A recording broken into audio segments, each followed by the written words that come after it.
श्री राधे राधे दोस्तों। जय श्री कुंज बिहारी, जय जय श्री हरिदास, हरे कृष्ण। दोस्तों, जब भी हम मंदिर में जाते हैं, चाहे कोई भी मंदिर हो, तो हमें बस एक ही ऊर्जा महसूस होता है, वो पॉजिटिव ऊर्जा। और एक बात भी ऐसा होता है, जब हम मंदिर में जाते हैं तो घर से कितना कुछ सोच के जाते हैं कि ठाकुर जी के सामने मैं ये बात बोलूँगी, ठाकुर जी के सामने मैं वो बात बोलूँगी, मेरी वो कष्ट बोलूँगी, वो परेशानी बोलना है ठाकुर जी के सामने। लेकिन मंदिर जाते ही ऐसा महसूस होता है कि ठाकुर जी को सब कुछ पता होता है पहले से। हमें कुछ बोलने की मानो ज़रूरत ही नहीं है। मंदिर में जाने के बाद मन में जो कोई भी रहता है, हम सब कुछ भूल जाते हैं। ऐसा महसूस होता है कि भगवान से भक्त का मिलन हो रही हो, जहाँ हम एक दूसरे को बस देखते ही रहते हैं। संसार का कुछ भी ख्याल हमें नहीं रहते भगवान के सामने जाने पर। यह होता है भगवान की कृपा, क्योंकि संसार तो है मोह माया से भरा पड़ा। भगवान के पास जो है वो तो प्रेम है। प्रेम के आगे तो मोह टिक ही नहीं पाएगा। इसीलिए जब भी मंदिर जाके भगवान से प्रार्थना करते हैं तो बस उनके बारे में ही सोचते हैं, बाकी सब कुछ हम भूल जाते हैं, क्योंकि भगवान को सब कुछ पता है। कहानी वृंदावन की है। वृंदावन में एक समय कुछ ऐसा था जहाँ पर भक्तों की मंडलियाँ हर रोज एक साथ मिलते थे और फिर एक साथ मिलके सभी भगवान के संकीर्तन भजन आदि करते रहते थे। वैसे तो आज भी जब भी जाते हैं तब ऐसा लगता है कि वृंदावन जाने से हम ठाकुर जी के बेहद करीब जा चुके हैं, क्योंकि प्राण है ठाकुर जी की वृंदावन। और ठाकुर जी के प्राण तक पहुंचना कोई आसान बात नहीं होता। वहां पर पहुंचने के लिए तो बस उनकी मर्जी चाहिए। जिन जिन को मर्जी मिलती है, केवल वही लोग ही जा पाते हैं उनके मन में। उस समय वृंदावन में सभी भक्तों का एक ही नियम था कि किसी भी दिन किसी के घर में उत्सव होता तो सभी अपने ठाकुर जी को लेकर वह जाते और उस उत्सव का हिस्सा बनते थे। दोस्तों, इन उत्सवों में न केवल धार्मिक क्रियाएं होती, बल्कि प्रेम और बंधुत्व की भी आदान प्रदान होती थी। उस समय सभी भक्त एक दूसरे को अपने घर पर बुलाते या फिर एक दूसरे के घर में जाते और उनके ठाकुर जी के उत्सव में शामिल होते, जैसे सब भक्त एक परिवार का हिस्सा हो। एक दिन एक भक्त ने ये सोचते हुए कहा कि वो अपने घर पर कोई उत्सव नहीं करेगा, क्योंकि उसको एक डर था कि लोग उसके ठाकुर जी को देख ना लें और ठाकुर जी को देखकर ये कह सकते हैं, ये ठाकुर जी कैसे हैं। वो भक्त यही चाहता था कि लोग उसके ठाकुर जी की पूजा और सेवा को समझे और उनका सम्मान करें। दोस्तों, ये बात उस भक्त के दिल में एक गहरी पीड़ा पैदा करती थी, क्योंकि वो बिल्कुल भी नहीं चाहता था कि कोई उसके ठाकुर जी के बारे में कुछ ऐसा बात बोले, क्योंकि उस भक्त को अपनी भक्ति में कोई दिखावा नहीं करना था। वो भक्त यही चाहता था कि उसकी भक्ति केवल भगवान के प्रति हो, उसकी श्रद्धा और प्रेम से जानी जाए, न कि बाहरी रूप से। ये सब सुनकर बाकी के सभी भक्तों ने उन्हें मना लिया और समझाया। फिर उस भक्त को राजी भी किया घर पर सेवा रखने के लिए। देखो, तुम घर पर सेवा रख सकते हो, हम में से कोई भी तुम्हें कुछ नहीं बोलेगा।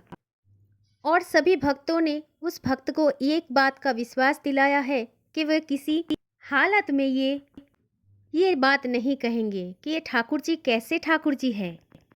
सभी भक्तों ने इस बात का सौगंध खाकर ये वचन लिया कि उनमें से कोई भी ठाकुर जी के बारे में कुछ नहीं बोलेगा।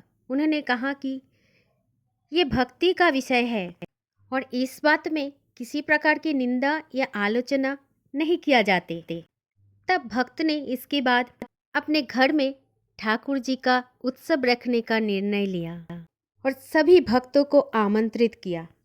और उसके अगले ही दिन जब सभी भक्त उत्सव में आ पहुंचे, तब सभी भक्त ने देखा कि चारों ओर एक अत्यंत भव्य और सुंदर सुगंध फैल रहा था।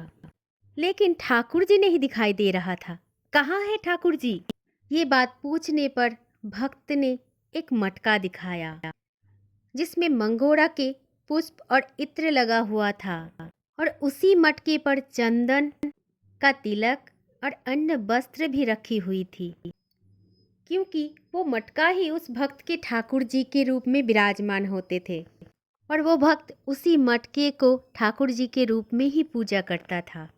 ये सब देखकर अन्य सभी भक्त ने एकदम से अचंभित होकर चौंक गया और बिना इच्छा के ही बोल दिया, अरे ये कैसे ठाकुर जी है तुम्हारी?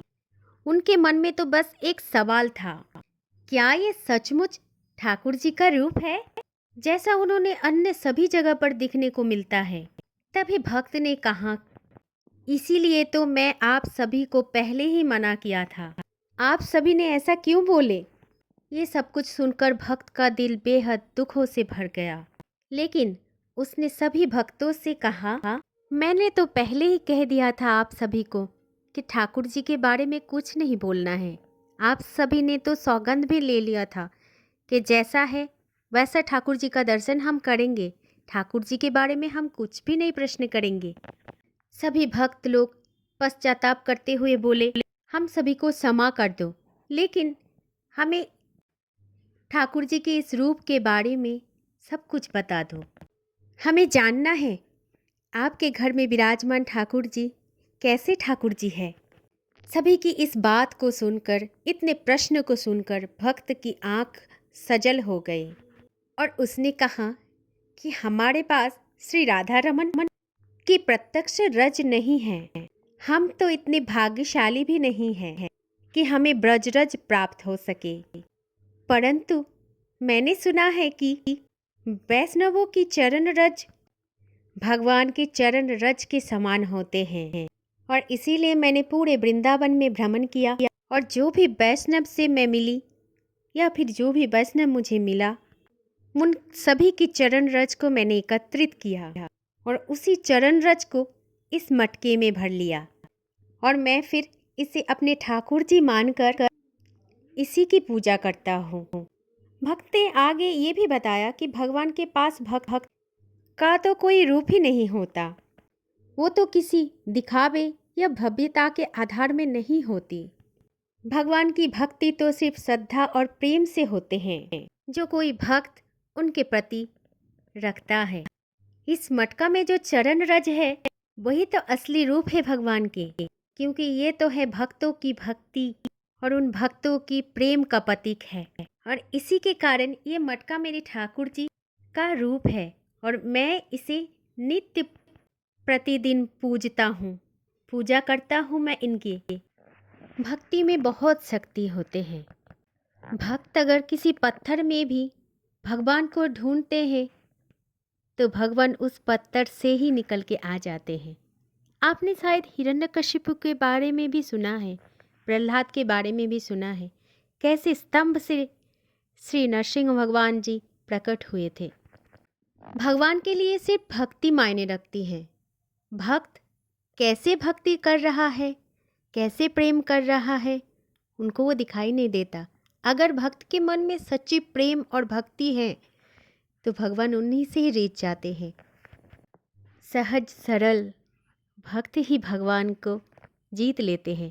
कलयुग में तो भगवान हमारे मार्ग को बहुत आसान कर दिया। बस उनका नाम लेने से ही हम लोगों को मोक्ष मिल जाएंगे।